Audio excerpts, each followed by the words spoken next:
So today I'm starting with 4 pictures that I had printed, and I'm using some mason jar tops, so you have the ring and then the lid. And I'm going to take the lid and just trace it on top of my picture. So here I have a picture of the beach, and I'm just tracing it, and I'm going to insert it inside the lid. So here I'm using some E6000, and I'm going to attach the picture on top of the lid that sits inside the ring. And then I'm going to add some E6000 around the edge of the ring that the lid sits on. And you want to make sure you have a nice seal here. You can use the E6000 or the hot glue. I'm then going to use some Amazing Clear Cast. This has a side A and a side B. And you want to mix equal parts. So I put each side into its own plastic cup. And I really just kind of guesstimate how much I'm going to need. I cut my cup a little shorter so it's easier to pour. And then I just dump one side into the other side. And you want to stir this for however long the package says. I believe it's about 3 to 5 minutes. I'm going to add some sparkles to my epoxy, not a lot, just a little bit. And once that's all stirred, I'm going to pour it on top of my lid. Now you do not want to overflow it. You want to leave a little bit of space so it's not completely to the top of the lid.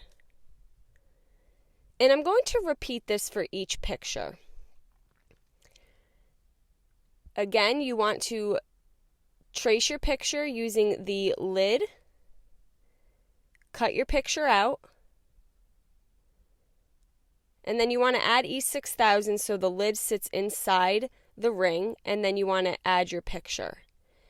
And then from here, I'm going to dump some epoxy on top. And this is what we have for the pictures. Now, as it dries, it does not look as sparkly.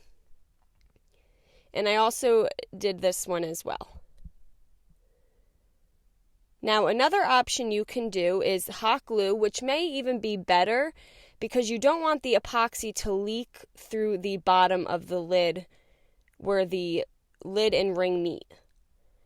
So I used hot glue this time. I'm going to dump some sand that I got from the Dollar Tree and some seashells. Now, if you go to the beach often and you can gather these things, this would be a great souvenir as well.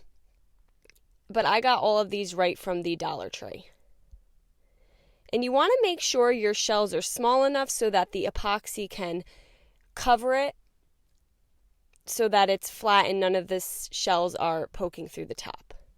And then I had a small amount of the epoxy left to finish off this last one.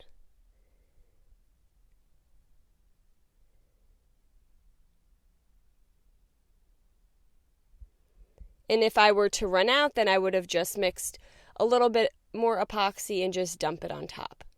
Now the shells did kind of pop up a little, so I'm just pushing them back down with the popsicle stick, and they seem to have laid there nicely. And that's how that one turned out.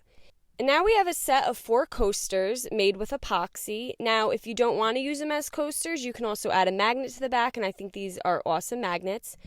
And these would also make a wonderful Mother's Day, Father's Day, or Grandparents' Day gift. I hope you guys enjoyed this video. Paint products, tissue paper, stencils, and transfers can all be found on our webpage at chalkitupfancy.com. And don't forget, you can also check out other tutorials on our webpage as well. Have a great day.